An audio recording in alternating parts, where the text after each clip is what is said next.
Hoy en Es la Hora de Opinar con Carlos Bravo Regidor, Vanessa Romero y Melissa Ayala. Vamos a discutir sobre la detención del líder de la organización criminal conocida como La Barredora. ¿Cuáles son las implicaciones para la política nacional? Después voy a platicar con Eduardo Guerrero, especialista en temas de seguridad, precisamente de qué papel desempeñaba La Barredora allá en Tabasco. Y para terminar, me voy a enlazar con Rafael Fernández de Castro y analizar el lamentable asesinato de Charlie Kirk y sus implicaciones en Estados Unidos. Así que quédese aquí en N+ Foro, que ya comenzó la hora de opinar.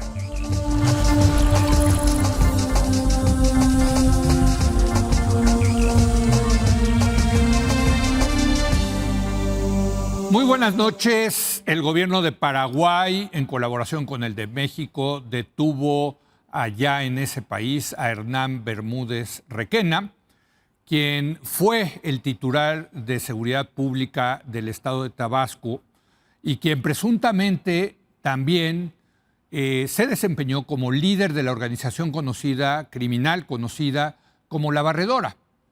Está acusado Bermúdez, aquí en México, de 3 delitos: asociación delictuosa, secuestro exprés y extorsión.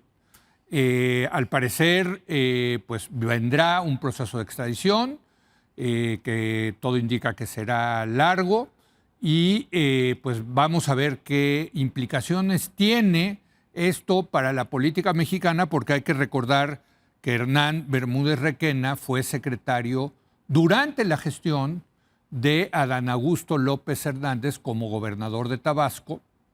Adán Augusto luego se vino como secretario de Gobernación de López Obrador, del presidente López Obrador. Luego fue candidato a la presidencia por Morena, precandidato, y ahora se desempeña nada menos y nada más. Ahora es el líder de Morena en la Cámara de Senadores. En fin, es un tema muy importante por lo que implica, por las implicaciones que tiene tanto jurídicas como políticas. Vamos a debatirlo el día de hoy con Carlos Bravo Regidor. Carlos, muy buenas noches. ¿Cómo están? Muy buenas noches. Vanessa Romero. ¿Qué Vanessa, tal? muy buenas noches. Felices fiestas patrias. Así es, sí, felices. Claro. Feliz cumpleaños a México. Cumpleaños. Así es. Y Melissa Ayala. Melissa, ¿cómo estás, abogada? Todo muy bien, ¿Cómo todo estás? muy bien. Muy Buenas contenta noches. de estar aquí con ustedes. Gracias por acompañarnos. Déjame empezar con Vanessa. Vanessa, pues finalmente arrestan a esta que va a ser una pieza clave, ¿no?, de todo este tema de qué tanto sabía o no Adán Augusto. En fin, hay muchas lecturas que hacer. Este caso tiene muchas implicaciones. Yo comienzo resaltando 2. Primero, en materia de seguridad, y 2, en materia de política pura y dura. En materia de seguridad, creo que nos confirma esta vuelta que da el gobierno de Claudia Sheinbaum en contraste con el gobierno anterior. Pues ahora más inteligencia, menos abrazos, más acción, menos, no solo atención a las causas, vaya. Y creo que ya veíamos movimientos de esta naturaleza desde el año pasado, Leo, noviembre del año pasado. Recordemos esta primera operación Enjambre. Ya veíamos el decomiso, primero de buques, de camiones con combustible, pues materia de contrabando. Sí. La semana pasada en esta misma mesa platicábamos de esos 14 detenidos por huachicol. Correcto. Fiscal. Y también nos lo confirman estos datos que conocimos la semana pasada, y yo me sorprende que no hayan hecho más eco en los medios de comunicación estas buenas noticias que tuvimos, sobre todo en materia de reducción de violencia homicida. Se habla de una reducción del 32% de violencia homicida en lo que va de la administración de Claudia Sheinbaum. Aunque sigue la controversia ahí de que ha subido los desaparecidos, ¿no? Así Nada es, más yo como nota de pie. creo que una ¿no? controversia Sí. sin sustento, Sí. pero bueno, podemos platicarlo, pero es en materia de seguridad. Y luego también es muy interesante en el ámbito político porque lanza un mensaje muy importante de cómo parece que el Estado está yendo en contra del Estado mismo. Es decir, cómo Morena está persiguiendo a gente de Morena.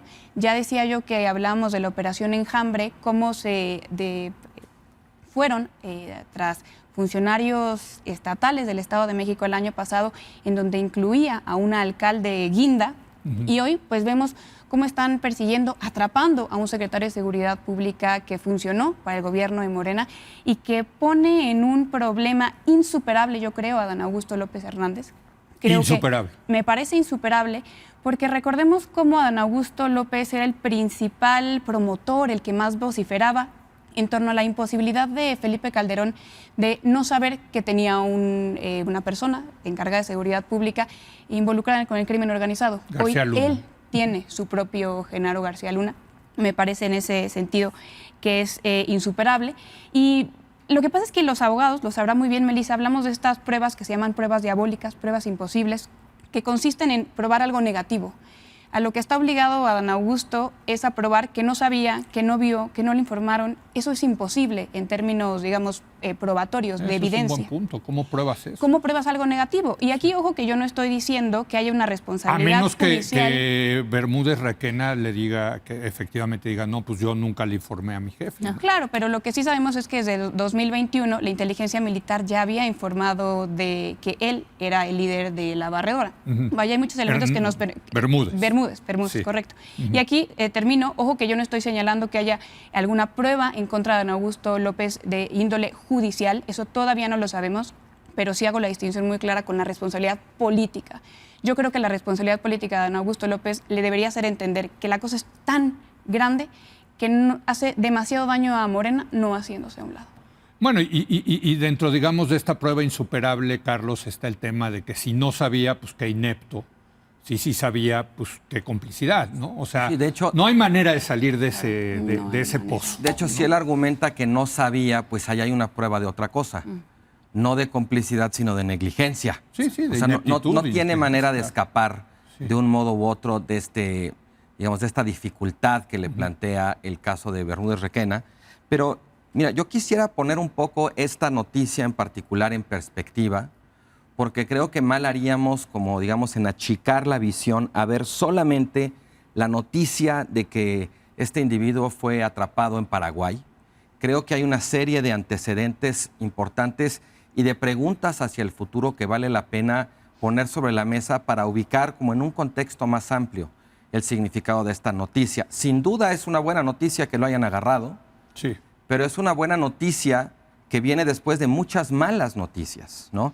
La mala noticia de que según según investigaciones que se han ventilado en la prensa durante las últimas semanas, López Obrador sabía desde 2021 que había señalamientos respecto a la relación de Bermúdez Requena con organizaciones del crimen organizado. Bueno, no sabe eso, o sea, había informes de inteligencia, pero no sabemos si los leyó el presidente. No, pero hay informes de inteligencia diciendo que el presidente estaba preocupado por este tema. Ah, ok. Quinto Elemento Lab publicó una nota. No lo vi yo. Que incluso que el nombre, digamos, en clave del presidente es Cabecita de Algodón.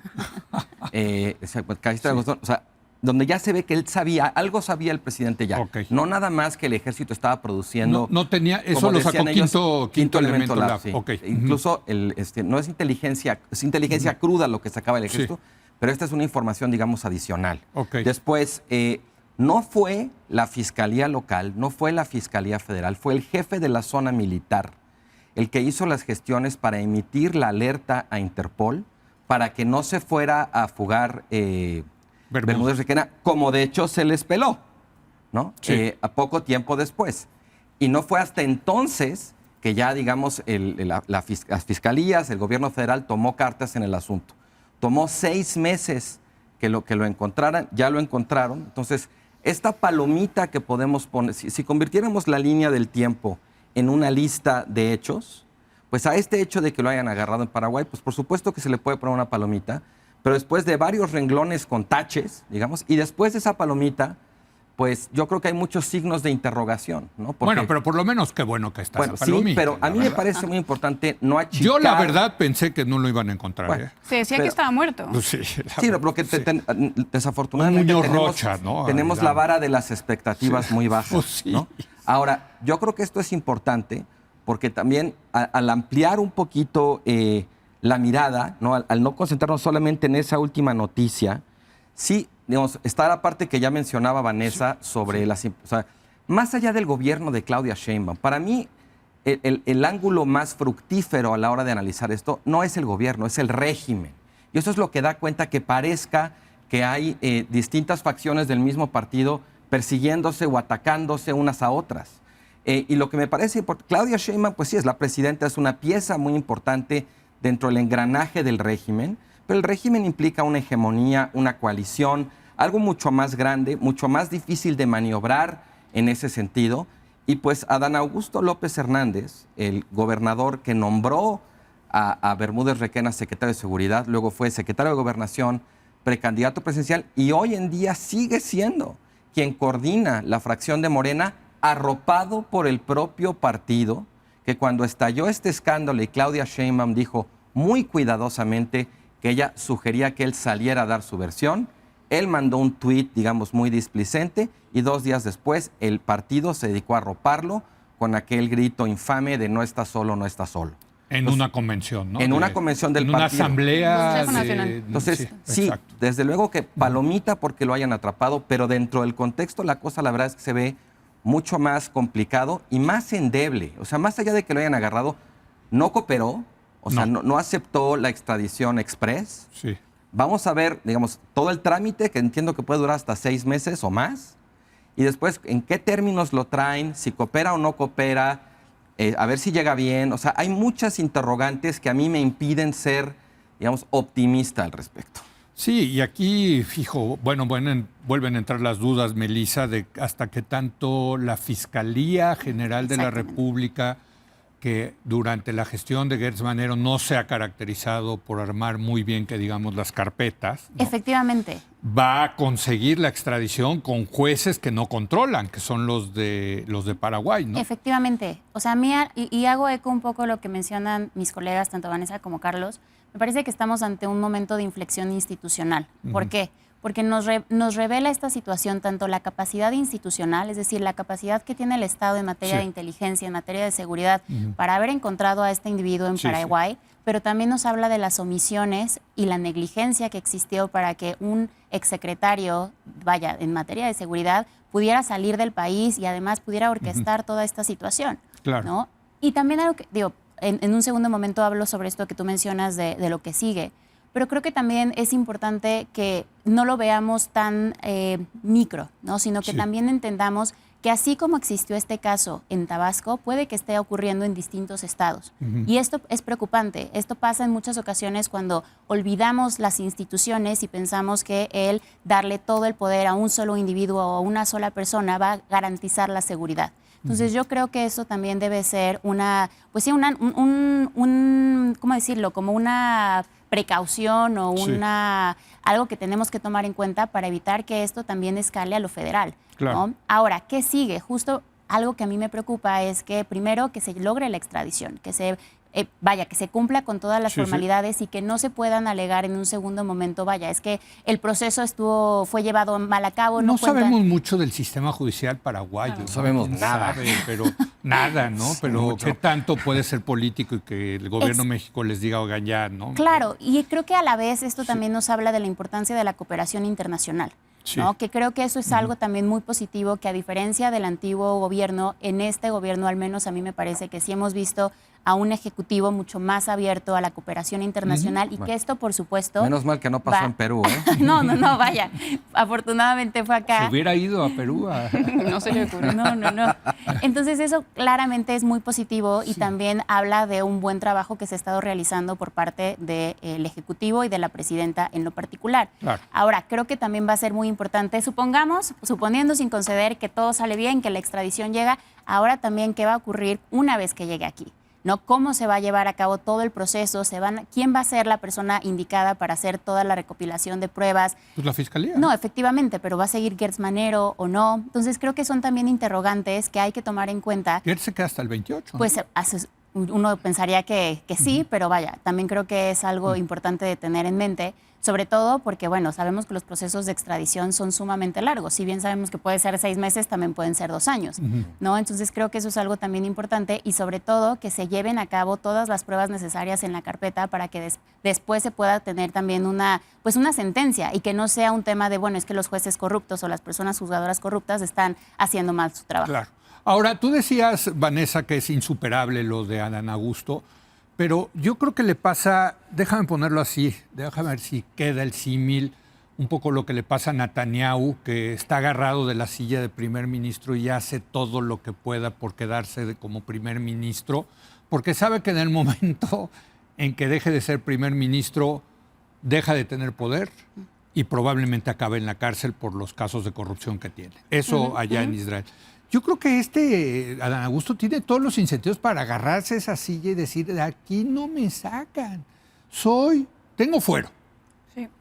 Soy el líder de los senadores de Morena. Por lo tanto, tengo poder, tengo mi facción, tengo mi grupo, tengo recursos. Pero ¿por qué tendría que de repente bajarse de esa silla? Al revés, yo creo que tiene todos los incentivos para agarrarse, como Netanyahu. De aquí no me sacan. Y aparentemente el partido también tuvo los incentivos para arroparlo. Bueno, es que, ¿sabes qué? Tienes razón de que le gritaron no está solo, pero también si lo ves la grabación no era que era un grito exacto, como cuando López Obrador lo trataron de desaforar, ¿no? Así es. Era como el tibión, vamos a decirlo, ¿no? Sí. Pero bueno, estoy de acuerdo. Pero el tema es ese, o sea, tú dices es insuperable, pero por otro lado, si yo fuera Adán Augusto, aquí no me sacan, pero ni... Claro, tiene todos los incentivos para quedarse, pero también esta es la herramienta perfecta para la oposición para atacar a Morena. Claro. Pues la oposición está ¿Pero feliz qué de que oposición? Adán Augusto... Vaya, pues, otra vez regresamos al tema de la oposición. Vaya, No. pero hoy sí vemos a Ricardo Anaya atacando a Adán Sí. Augusto López con toda razón y le está dando, Adán Augusto le está dando a la oposición una herramienta para atacar al partido que él dice querer proteger. Y ahí le entró a los Dura casos... Lili Telles, por ejemplo, que él dice, entró- ahí está el líder de la barredora aquí, ¿no? Y es que la defensa que tuvo Adán Augusto López ante el caso fue verdaderamente torpe. Primero salió a señalar que como en su gobierno en Tabasco habían bajado los índices delictivos cuando pues todos sabemos que son precisamente con Al revés. asociaciones criminales Sí. cuando empiezan a bajar estos Sí, índices. sí, sí. Segundo, cuando la propia gente de Morena, como Noroña, empieza a señalar que estos son ataques de la derecha. Por Dios, cuando la investigación empezó por parte de Javier May, de la Fiscalía Claro, Estatal. Javier vaya, May, es- gobernador de Tabasco, Sí. que fue el que dijo aquí, todo el mundo sabía que Bermúdez Requena era el líder de la barredora. Así es. Y luego este grito nefasto, yo también coincido, que fueron unos 20, 25 integrantes de Morena diciendo no está solo evocando esta arenga creada para apoyar a Andrés Manuel López Obrador en tiempos de desafuero. Y la verdad es que a mí me hace mucho contraste con el grito, por ejemplo, que vimos ayer. Un grito feminista que evoca Qué bien, la heroínas, presidenta, estuvo bien. que evoca Muy bien. a Sí, mujeres la que verdad. no habían sido nombradas Muy bien. nunca en el Le salió grito de espectacular. maravilla. y estos gritos por parte de morenistas, con ese grito creado por Andrés Manuel López Obrador, cuidando a Salgado Macedonio, a Adán Augusto López, a Cuauhtémoc Blanco, vaya, es que no podría haber más contraste entre el Morena que representa a Claudia Sheinbaum y lo que representa ahora el grupo de Adán Augusto López. Pero conviven.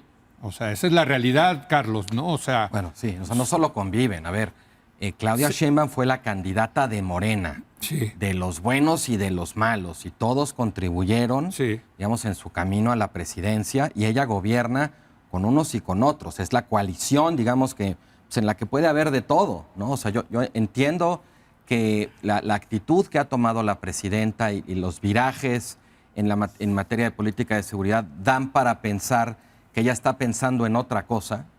Digamos, yo no especulo, como he dicho aquí, pues yo no sé qué piensa realmente la presidenta, pero para mí la pregunta es qué tanto podría hacer la presidenta realmente en términos, si no de romper, ¿no?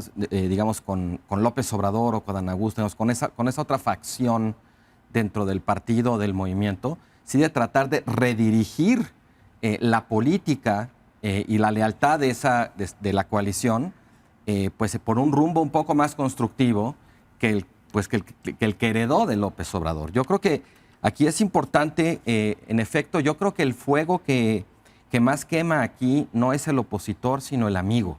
Sí. Y Yo aunque también. no sea tan público como obviamente es el opositor, no quiere decir que eso no exista. Yo creo que le mete mucho ruido este caso como al esquema que le heredó López Obrador a Claudia Sheinbaum, a todos esos cercos que le fue dejando. Él claramente quería que ella fuera presidenta, pero le dejó todo un cerco para que fuera una presidenta, digamos, limitada, con restricciones, con cierta debilidad política. ¿Por qué está donde está Adán Augusto López? Porque ¿Por qué? López Obrador se le ocurrió que una manera de manejar el conflicto sucesorio al interior de la coalición era decir, bueno, pues el que gana es el candidato el segundo entra de coordinador acá, el tercero, o sea, él repartió las sí, posiciones que en estricto sentido ya no le tocaban a él porque no iban a gobernar con él, le tocaban a Claudia Sheinbaum. Pero le salió bien la sucesión. Claro. Le salió bien la Gracias a sucesión, eso. pero lo que quiero decir es, Tuvo un costo. este conflicto Sí. en parte es producto de ese armado que dejó López Obrador y del hecho de que una figura ahora pues tan manchada, tan controvertida, por decirlo elegantemente, pues ocupa una posición de primera línea en el Senado. Yo creo que en ese sentido no debemos exagerar. O sea, yo entiendo la parte de, bueno, la presidenta está aparentemente queriendo caminar en otra dirección. Puede ser, ¿no? Yo mismo veo a veces señales de eso, pero más allá de esa, digamos, esa noticia buena, pues la presidenta no gobierna sola, lo dije aquí la semana pasada, es parte de una coalición y de pronto ver que figuras tan fuertes y tan importantes dentro de esa coalición están manchadas como este tipo de escándalos y eso no los lleva a separarse o a que la propia facción de Sheinbaum tenga suficiente fuerza como para forzarlos a que se vaya, pues te habla de un balance de fuerzas ahí dentro de pronóstico reservado. Que por cierto, decíamos, bueno, ¿cuál oposición? Finalmente la oposición, Ricardo Anaya, ¿no?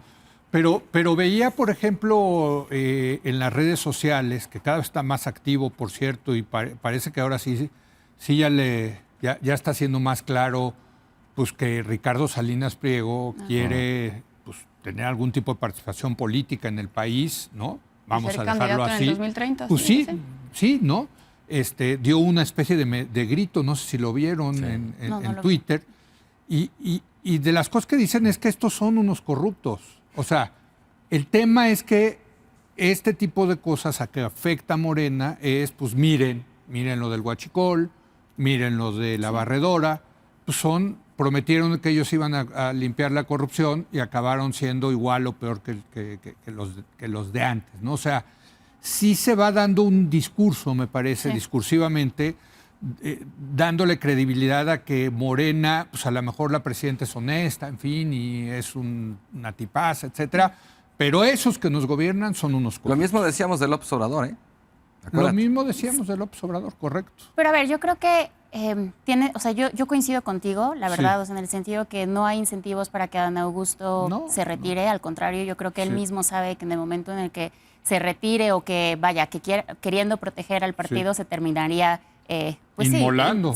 Y no creo que lo haga, ¿no? O sea, no le veo ningún tipo de incentivo para que esto ocurra.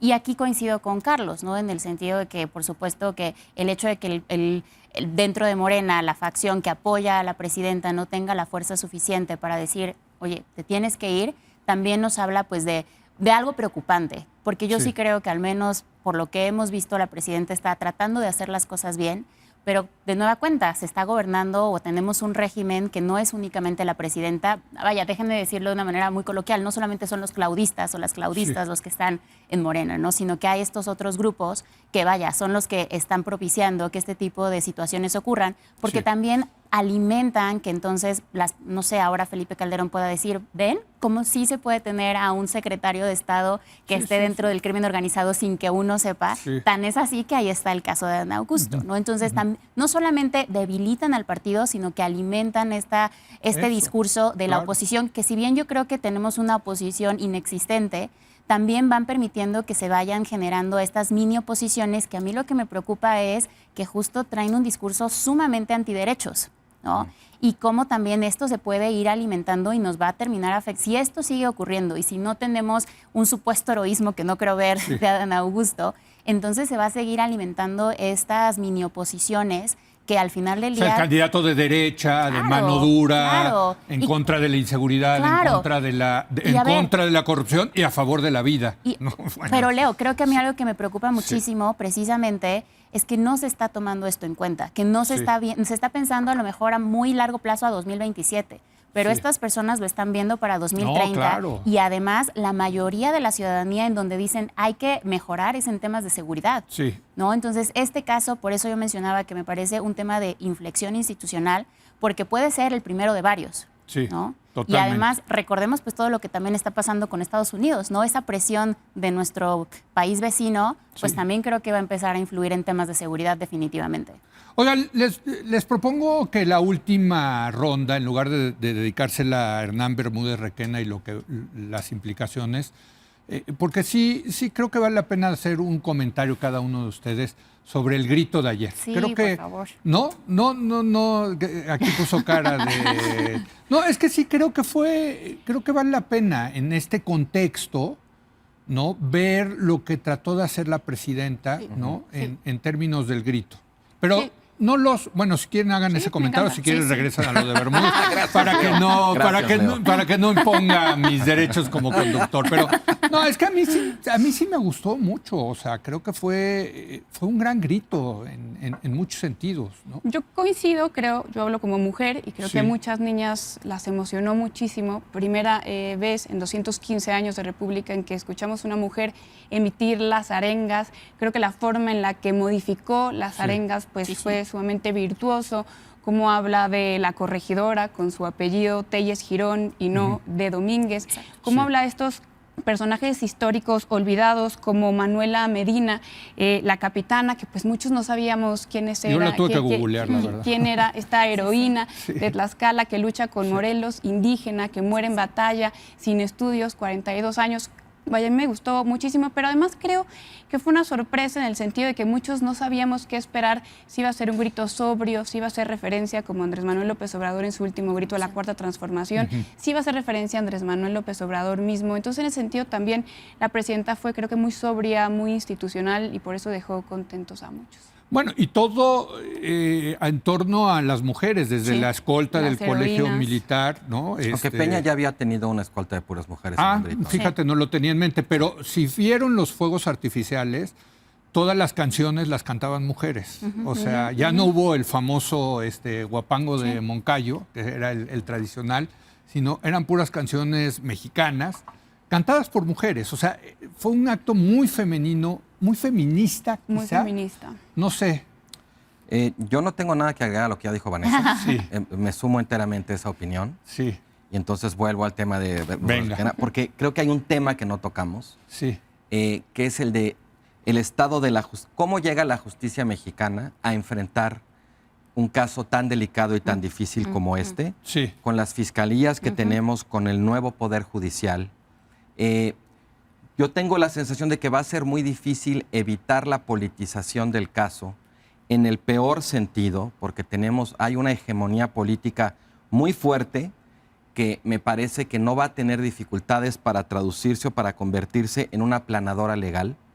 Y en ese sentido, creo que esa circunstancia le va a restar mucha credibilidad al manejo del caso. O sea, va a tener consecuencias políticas Sí, más que jurídicas. No, y Ambas. creo que va a haber un Sí, interés ambas, político creo. en el manejo judicial Sí. del caso.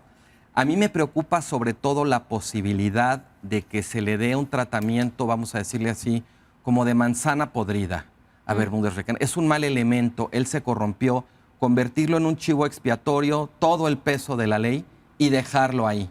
¿Tienen incentivos para que Creo que hay incentivos, o sea, yo creo que hay una disputa interna. Vamos a ver a la hora, digamos, de estas fuercitas, de este pulsito, cuál de todas las facciones de Morena, digamos, logra imponerse. Pero lo que me preocupa es que en la medida en que parece probable que el caso se vaya a resolver así, la sentencia o el desenlace pues va a tener muy poca credibilidad. Porque este son el tipo de cosas para las cuales sirve un poder judicial verdaderamente autónomo. Si tú tienes una persona políticamente sensible que comete un delito y tú dejas que el poder judicial procese, sea cual sea la resolución del judicial, eso va a tener más credibilidad como sentencia que cuando tienes un poder judicial que está tan cuestionado ya de origen como este. Pero entonces la consecuencia va a ser política, porque incluso otra vez la oposición existente o la que está emergiendo va a decir, pues ahí está, ¿ven? Se están cubriendo las espaldas, cosa que además los mexicanos entienden Pero perfectamente bien. ojo, Leo, no solo político, también sí. en términos de justicia, Sí, justo. Sí. De justicia. Justo es a lo que yo, a ver, primero mi comentario con respecto al grito, yo también, la verdad, me pareció un gran grito. Sí. Me pareció cargado de simbolismos, la Sí. verdad. Yo como michoacana, la verdad me emocioné mucho que hablara de Gertrudis Bocanegra. De hecho, hay Sí. una biblioteca pública en Pátzcuaro con su nombre que tiene un mural precioso de Juan O'Gorman. Y la verdad su historia es magnífica, les recomiendo mucho que la revisen. Entonces me emocionó mucho eso. Sí. Me emocionó también que justo hablara de la corregidora con sus apellidos. Creo Sí, que sí. esto habla muy bien de no solamente de la presidenta, sino también de sus asesoras, de sus asesores, ¿no? Creo que sí marca un cambio en la forma en la que se percibe a las mujeres y a las heroínas, que hablara de las heroínas anónimas, ¿no? Tantas mujeres que han dado su vida por la patria, Sí. por la libertad, por la independencia y nunca han sido reconocidas, por las mujeres indígenas, ¿no? Y aquí lo hilo un poco con esto que mencionábamos sobre este caso, ¿no? También dijo, viva la justicia, ¿no? Entonces, a mí me pareció eso, pues hasta cierto punto irónico, cuando hace un año justo es que Pues sí, está muy demagógico. no, y además pasa el tema se publica Sí. en el Diario Oficial de la Federación esta mal llamada reforma al Poder Judicial Federal y lo que continúa con los poderes judiciales locales. Pero además, justo como menciona Carlos, si lo estamos hilando con este caso en particular, por supuesto que va a tener un componente político, pero también no hay forma en que salgan bien parados las y los jueces que lleguen a tocar este caso. No hay forma. Porque si emiten una sentencia condenatoria, van a decir, ¿ves? Como justo nada más este hombre es un chivo expiatorio y nada más Bueno, a lo ver están... qué dice. Habrá que ver, pero también si dicen no hay elementos suficientes, pues Sí. vaya, es que mira, Lo están protegiendo. este juez corrupto estaba con, no sé, pon tú que fue de los que acaban de entrar, ¿no? Ven cómo justo esta reforma al Poder Judicial fue diseñada para proteger. No hay forma humana en que una sentencia emitida en contra de este caso, dada la situación actual, queden bien parados. Es como la hipótesis que decías tú de lo insostenible políticamente para él, es insostenible judicialmente también. Y lo peligroso que eso se va a volver, ¿no? O sea, en verdad este caso este caso va a ser un ejemplo de los muchos que vendrán. ¿Cuánto tiempo en verdad le va a tomar al Poder Judicial Federal y a los poderes judiciales locales ganar algún tipo de legitimidad? Bueno, veremos, estamos futureando, Justo. tampoco lo sabemos. Bueno, pero por ejemplo, ¿Pero sí cuánto podemos tiempo? decirle, o sea, a ver, el gran caso que trató López Obrador de ventilar y usar políticamente su sexenio fue el de Lozoya. ¿Alguien ha escuchado de Emilio Lozoya últimamente algo? Nada, ¿no? Sí, no. Es Se un perdió. fracaso de la justicia. Sí. Se perdió, fracaso, se claro. perdió ahí, Claro. no hubo nada. en Que fin. sin negociación y testigo protegido y los beneficios. iba a Y bueno, y decir- hablamos mucho de Adán Augusto López, pero también habría que investigar Claro, a sí, Carlos bueno. Merino, que también lo dejó siendo gobernador. Carlos Merino, gobernador Y sustituto. gobernador Y que sustituto de tiene un Adán Augusto, que puesto hoy es actualmente director en el de gobierno de aeropuertos Claudia en el Sheinbaum. gobierno federal. Bueno, pues ahí está. En fin. Muchas gracias. Gracias, Melissa, por Gracias, venir. Leo. Gracias, Vanessa. Gracias, Gracias Carlos. a ustedes. Que viva México. Viva. Qué bonito México. estuvo. Sí, estuvo bonito. Estuvo diferente, la verdad. Hay que decirlo. emocionante. Estuvo diferente. Gracias. Hacemos una breve pausa y ahora viene nuestro experto en materia de seguridad, Eduardo Guerrero. Con él quiero platicar de esto, de la barredora, qué era la barredora, por qué es importante, qué vínculos tenía con otros carteles, de qué caso estamos hablando en materia de crimen organizado. Regresamos.